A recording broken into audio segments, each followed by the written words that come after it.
thought Ms. Bachman was just explaining that. I heard, Your Honor. I have no problem just continuing. Okay. I realize some of it may not be recorded, but that's fine. But I heard it, so, okay, you may continue. Thank you. So, Your Honor, since this case, since Mr. Petru has had parenting time, he's been coming up to Michigan twice a month with his family, renting hotels, spending time with Viha.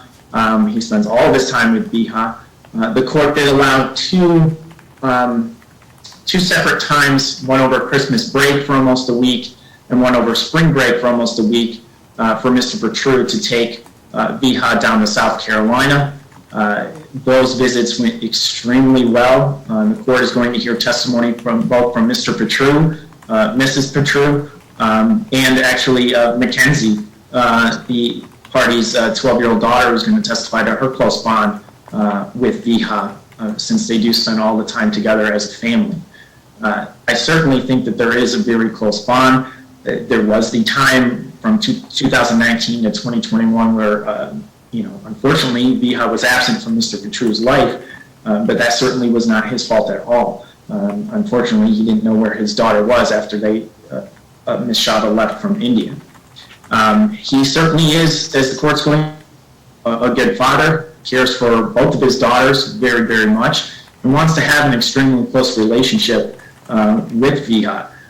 He's willing to do whatever it takes as far as traveling to and from Michigan, but his hopes in this case is that he can still have 2 weekends in Michigan throughout the school year, or at least 2 weekends total, including any lengthy 3-day weekends that she has, for example, on holidays, Thanksgiving, things such as, Columbus Day, or anything that results in a 3-day weekend. He would like to be able to take Viha back to his home in South Carolina, along with spring break and the majority of Christmas break.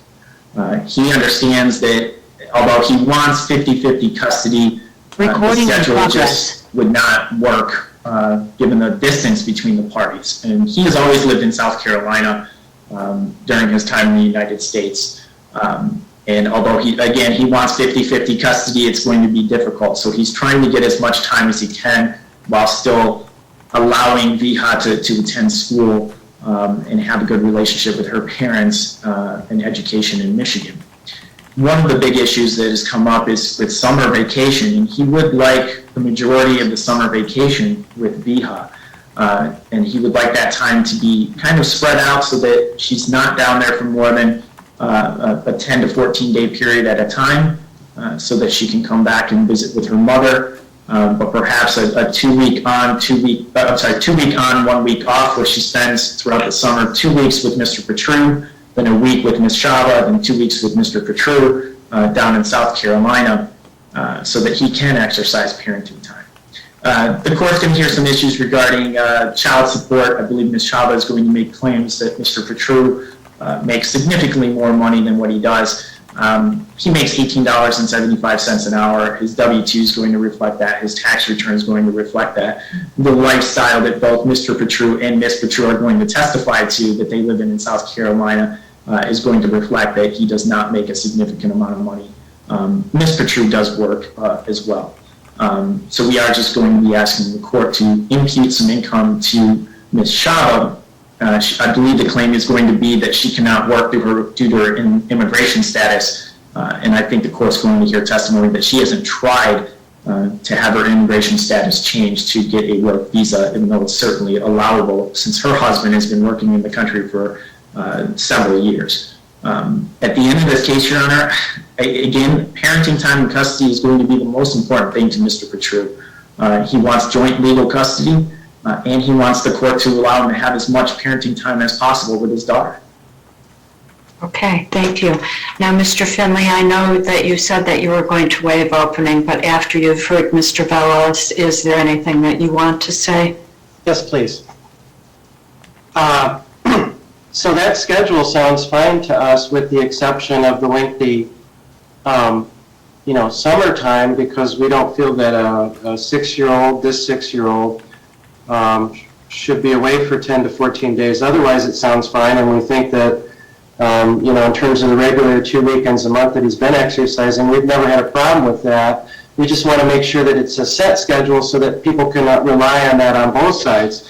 As far as trying to work, Your Honor, I attached Exhibit 12 where my clients paid an awful lot of money to Margolis Law Firm to expedite the application to work. The problem is, and this isn't a fact they can really dispute, the Social Security Administration, the United States Immigration Authority says she's not authorized to work here, and there's a process. And that process takes years. That's why they went to Margolis and paid the extra money, which she didn't have to do if she was trying to avoid, working. They're not trying to rely on his child support. They need more money for their household. That's why they're expediting her trying to work. I do want to address a few things that counsel said. I'll let the witnesses do the rest, but I do want to address a few things. I have some notes on it.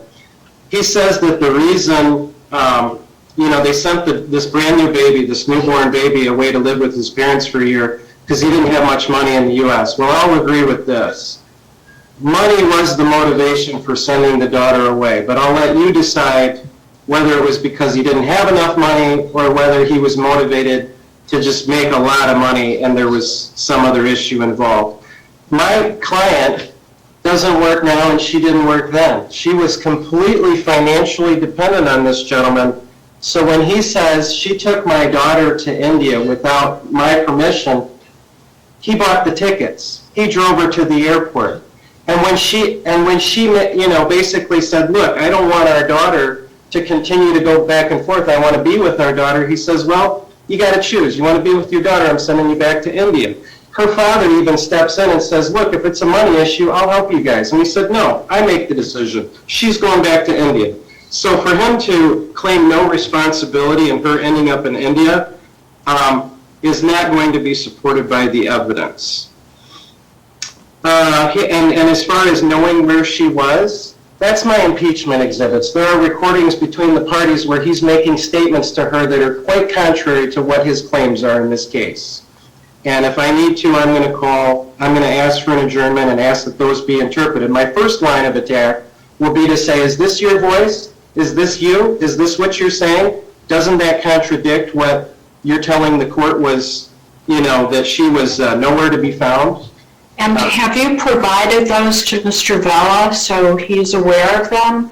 No, I have no idea what's in these recordings. They have not been provided to me. Okay, well, I'm going to order that they be provided so he's not blindsided. We don't do trial by ambush anymore. So if it's relevant, it should be provided to Mr. Vella. Most respectfully, Your Honor, I would like to say that my concern is then he tailors his testimony.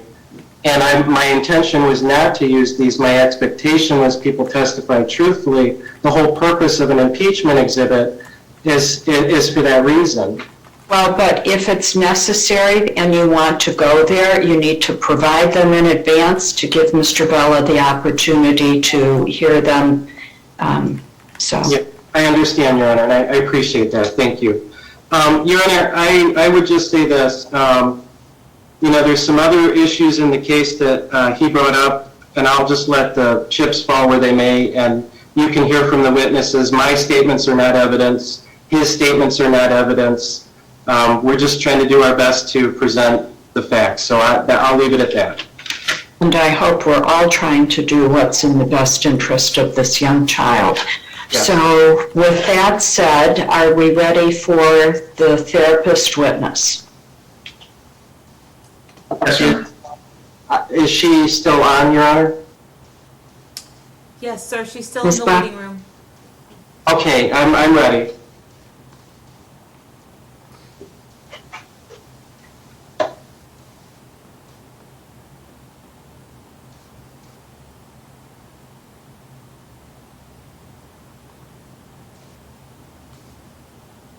Oh, there she is. Hi. Good morning, ma'am. Would you please raise your right hand to be sworn? Do you swear or affirm that the testimony you're about to give will be the truth, the whole truth, and nothing but the truth? I swear. Could you please state your name for our record? Marjorie Kauf Cardula. Thank you. Okay, ma'am, you look lovely this morning. Typically, we don't wear hats in the courtroom, and this is my virtual courtroom. I don't know if that would be... Oh, it's just that, yeah. Okay, that way we can see your face better. Yeah, I appreciate, I'm sorry. That's okay. Okay, you may proceed, Mr. Finley. Thank you, Your Honor. Witness, can you please pronounce your name for the record? Marjorie Kauf Cardula. And do you mind if I just call you Marjorie? That would be preferable. Thank you. What do you do for a living? I'm a counselor. I'm a social worker. Okay, and as a social worker, are you licensed with the state of Michigan as a social worker? Yeah, I'm a fully licensed clinical social worker. Okay, you have what's called a Master's of Social Work license? Yes, it's an LMSW. Okay, and how long have you had that? And I've had the full license since 2019, and I've been practicing since 2014 under a limited license. Okay, and did you get all your hours in for your full license? Yeah, oh yes. Okay, and can you help us understand what your current caseload or work schedule is at this point? I see about 10 clients a week. I'm a private provider.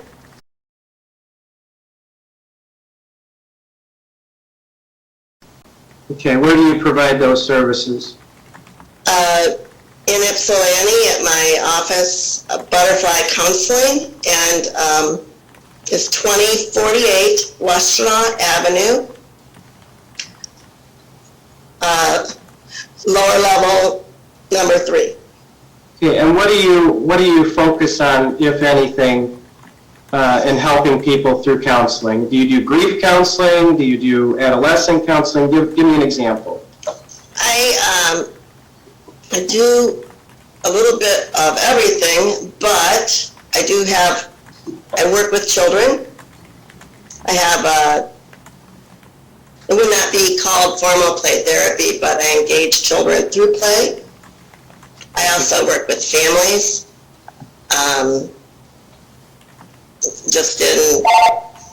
especially navigating custody situations, actually.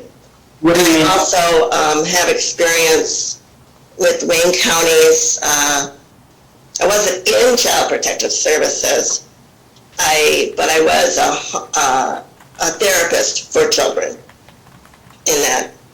So, In Wayne County? yes. What do you mean by that? Can you help the court understand what you mean by that? Yeah, there's a program in Wayne County. It's paid for through the county, but it's a private agency, and they have home-based therapists who visit the children and parents involved in custody cases. Who initiates that? The court. Okay. And what would be the purpose of those home visits or services that you just described? Mostly to provide support to the child and to, especially when they're